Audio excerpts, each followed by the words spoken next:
Healing is about reflection, connection, and contact. I was a questioner from earliest childhood. At 6, I was writing essays, sometimes called Enigma, about the fact that there we were at the height of civilization and we still couldn't handle things like love, food, and shelter. And at 10, very disturbed about the situation in real life. My mother was a poet and very disturbed. My father was an invalid. There was war going on around me. I had to write to the smartest man in the world and asked him how he could reconcile believing in God of the Old Testament, I had read that, and being a scientist. And he wrote me back within a week, and the key line was always form your opinions according to your own judgments. And this remained the guide of my life. He died a week later. So eventually and accidentally, I became a multi-hatted artist. I began to paint seriously in '68, painting layers of light and space and color, creating time. And within a few months, I decided I'd conjure what was called still life and realized that any time there was more than one, there was a relationship. In fact, there could be opera. And then I began to imagine that there were various thicknesses of glass placed over ordinary objects which would alter the time and space of what we looked at. And then I began to think, well, if I could conjure illusions of reality, I could layer them up, and then began to think, well, which of them was really real? Perhaps they're all real. If that was the case, then I could hold a variety of opinions at the same time, and they're all real. And they're all true. So I began to peel away the layers from the canvas plane. And soon I realized that I was using the canvas as a metaphor for looking into my psyche. I looked into my brain with my right eye and keep hold of the central circle, but this first painting of that series, I worked with the first letters that are known as the mother letters in the Hebrew Kabbalah, Aleph, Mem, Shin, the first letters of the words for air, fire, and water. And I wove them together because I feel myself to be an earth person. And then I looked into my brain and I found my names inscribed in pomegranate seeds around the interior of my brain, looking further into the source and then into the DNA itself. And even at that level, finding that there's always a relationship of two, at least two, because without a two-ness, there could be no vitality, no life, no animation.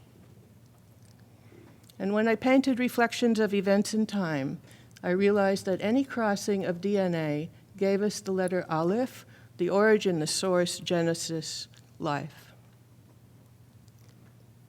I had found a wedding of mysticism and science.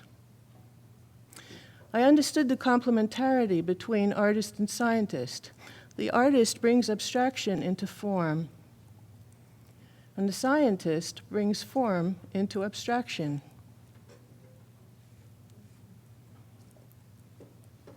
In 1980, I became paralyzed on my left side. I had 2 canvases made in my body image, and I had my full body traced onto the canvases.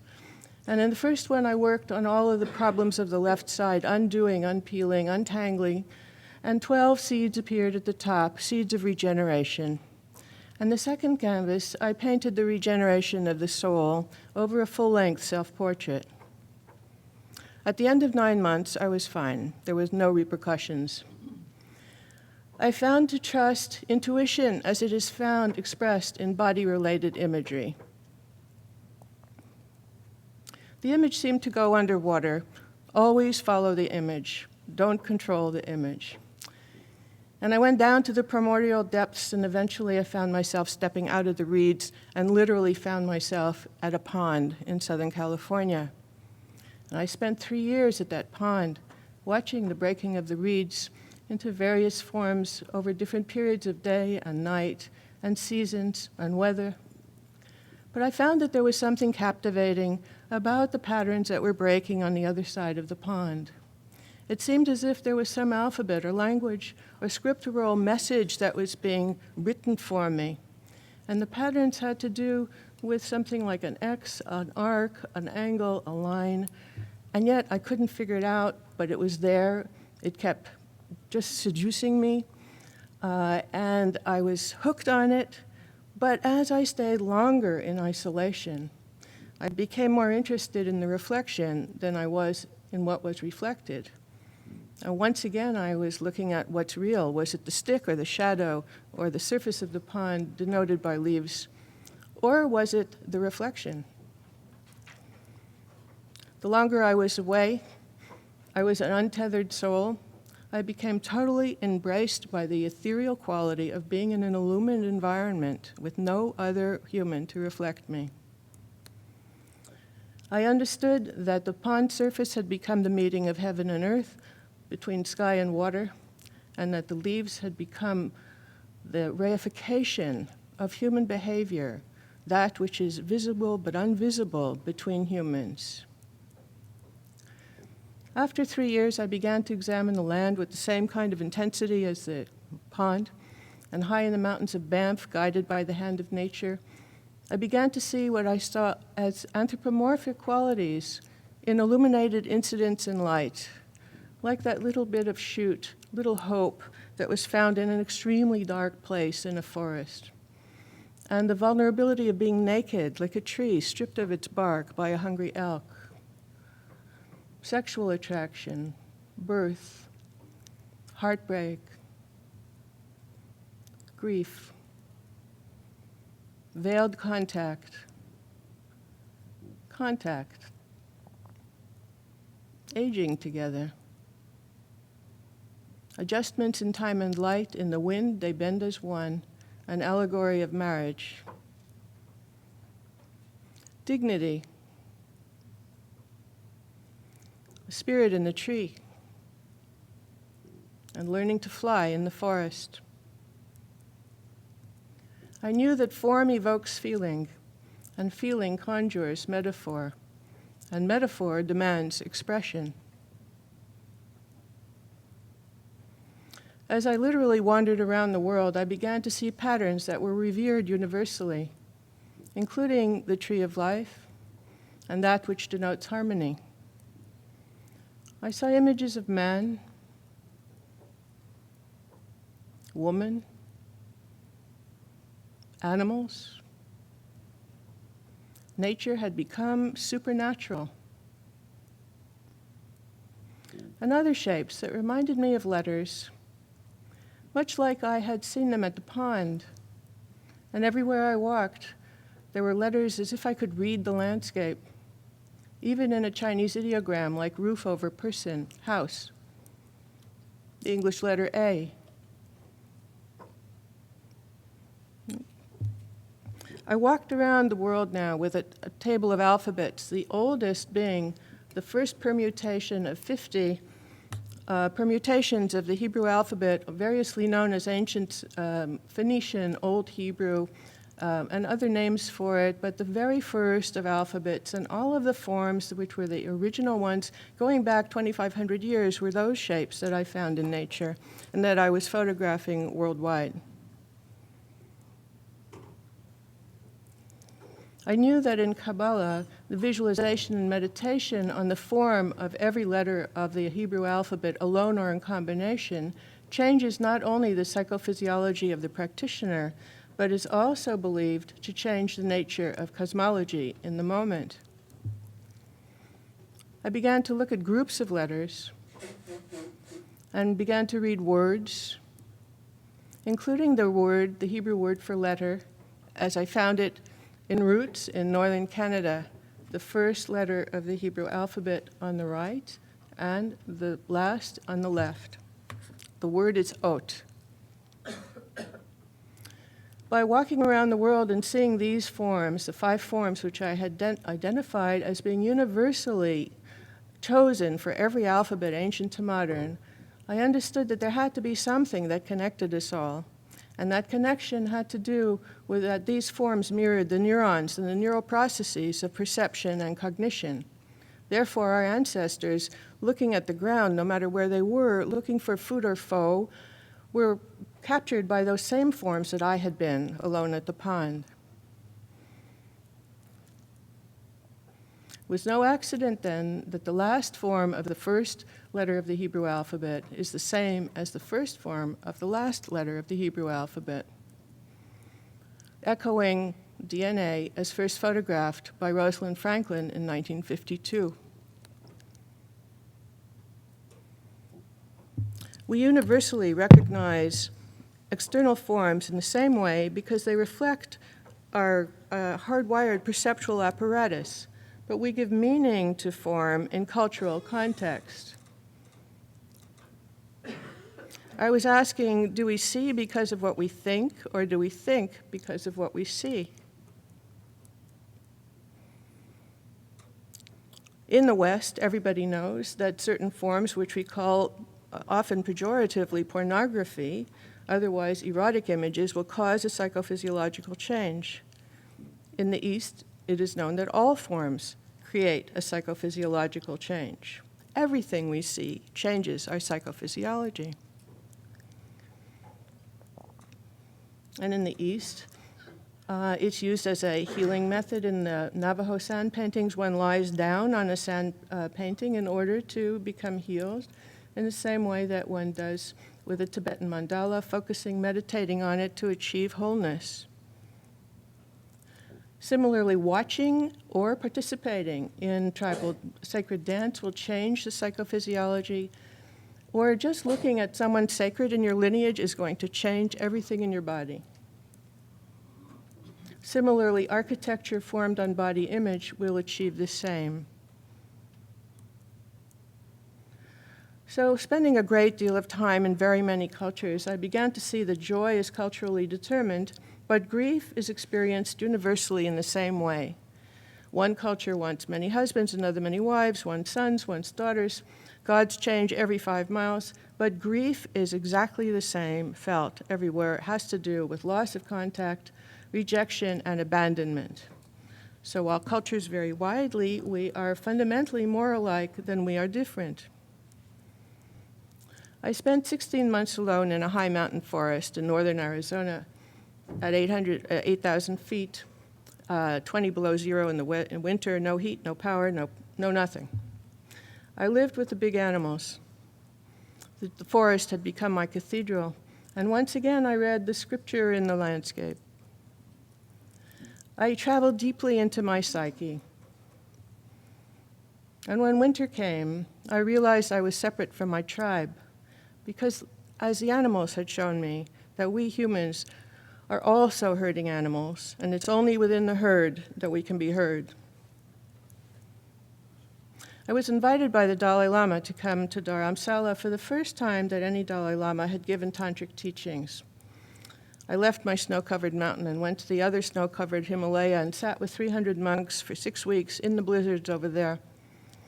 And we were taught the bodhicitta, or compassion meditation, to change body, speech, and mind. The Dalai Lama instructed us to visualize tigles, or white spheres, which are of two types, absolute and relative. We were instructed to visualize the sphere, the compassion bodhicitta, starting here, then coming down one side of the body, accompanied by mudras and mantras, sounds and gestures, nourishing every cell and system and organ in the body, and then rising up through the other side and then out the crown chakra to nourish all sentient beings. Each of these compassion bodhicittas embodied love, compassion, sympathetic joy, and equanimity. We all felt different. We felt healthy. We were sitting in freezing modality in blizzards. Nobody was cold. Nobody felt ill. Form and thought and belief, behavior change the psychophysiology. And when that happens, you feel kinder. You feel compassionate. You're more reflective. You're other-directed. In the East, healing is achieved through meditation, and in the West, through medication. And my understanding is that it's actually the two letters that distinguish the words from each other is where the healing takes place. It's in the tender care, in that which is the grace between. So having recognized that hardwired in our body, recognition is hardwired in our bodies, I believe that a paradigmatic reflective model of contact and communication is submerged in our deepest recesses. I began to study cell behavior. I learned that healthy cells whisper together through their cell membranes. And I show you now the cells hanging out, and this is the soliton, the electromagnetic field that they have to pass. And calcium has to be present in order to facilitate this meeting. If calcium is present, they get together and they have a party. If calcium is not present, then they cannot cross the soliton. They clone themselves, and this is what we know as cancer.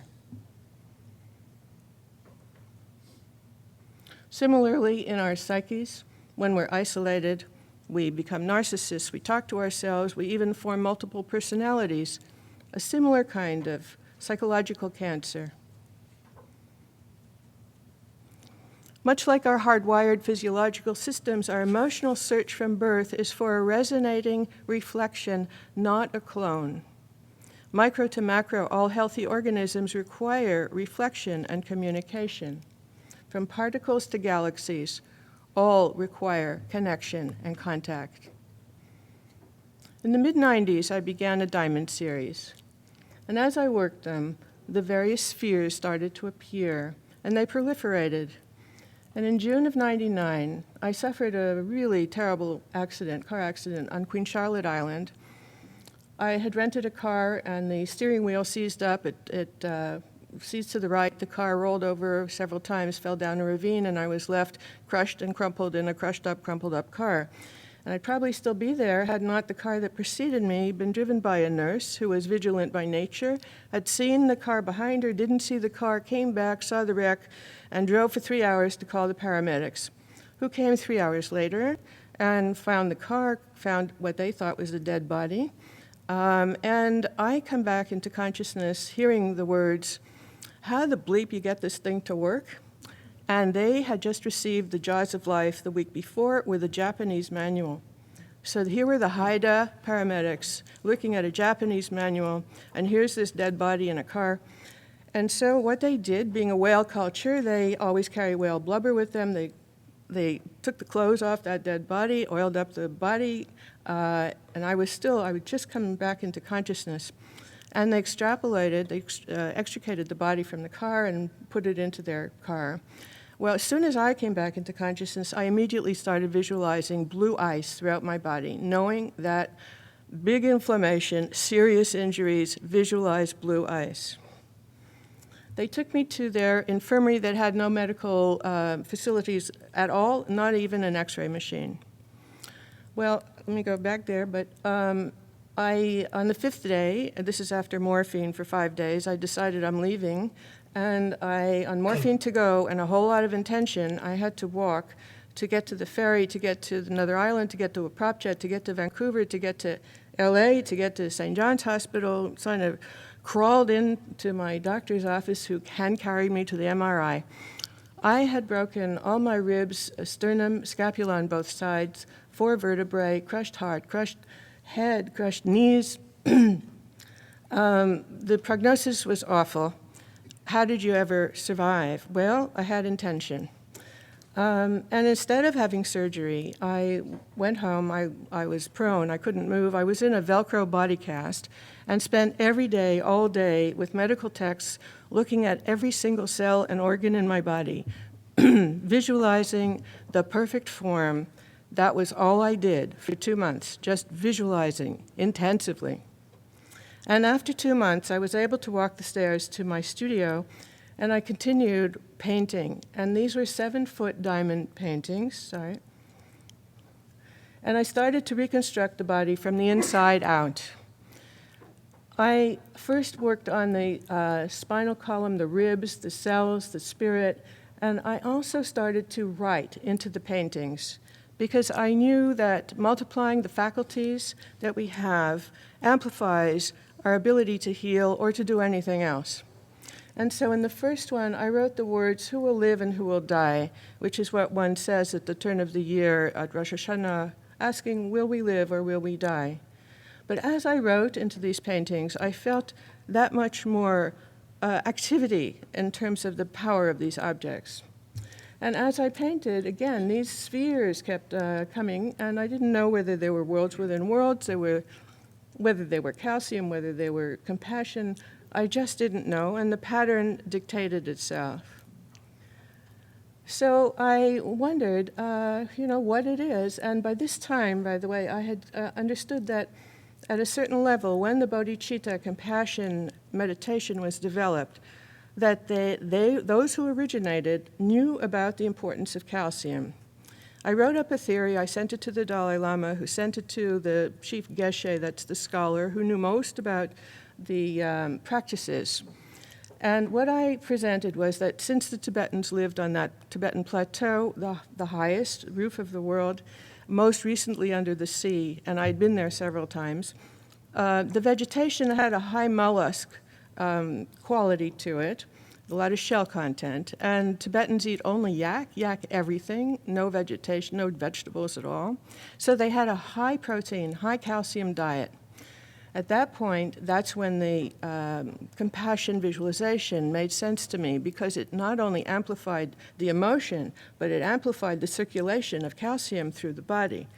And knowing a great deal about Tibetan meditation practices, I know that not a single one has anything arbitrary within them. Everything is calculated toward benefiting the body and soul, and also benefiting human behavior. I also found that the pattern mirrored acupuncture points and moxibustion points, meridian points, and the morphage in the lymphatic system. So I was creating medicine paintings, I was looking at medicine paintings, I was engaged in the creation of medicine paintings. This is a very powerful modality of healing, to be engaged, proactive. And in my the next presentation, I'll show how I work with other people doing this. Well, I still had to get to the 5 millimeters of bone fragments in my spinal column, and so I created an illusion of opening up the chest, getting to that spinal column, and working one of my names, which means refuge, around that spinal column. And within a couple of weeks, this was no longer a problem. Well, as you can imagine, the seriousness of the damage was pretty profound, and I had absolutely no repercussions whatsoever, and still don't. And as I grew stronger, I felt that all my energy was clasped in my heart, and that now I could project outward again and begin to look at things that were external, look back into nature, take the focus off myself and move into the world again. I was consumed with gratitude, and the gratitude had to do with given the grace to live, and to live means to help others. And also, as an artist, I knew that I was painting skins of light, and the Hebrew word for light is the same homonym as the word for skin, skins of light. And the word light, or, is the root of the word mora, which means both terror and revelation. And so anything that you approach can be seen either as a disaster or an opportunity. And that's how I looked at all of this, that it was a disaster that turned into a gift. And the final in that series is called Ruach, which means wind or spirit. It means both of those. And here I felt the incredible interdependence of all things, from atoms to compassion to calcium to the assortment of things that constitutes any single moment. And after that, that was the end of the series. So I understood that each time we take a breath, we're given an opportunity to take another breath and to stay here, not to go somewhere else where it may be easier, but to be here and to work in terms of the world. And the more deeply we understand the nature of interdependence, whether you're a physicist looking at string theory, or a Buddhist looking at the unity of all things, or a Kabbalist looking at letters, or a humanist looking and understanding that we're riding bareback on each other's souls, it is important to know the nature of reflection, how profoundly it affects all aspects of our lives. And the more we understand that, the more human we become, the more exalted, the more illuminated, and the more free. Thanks.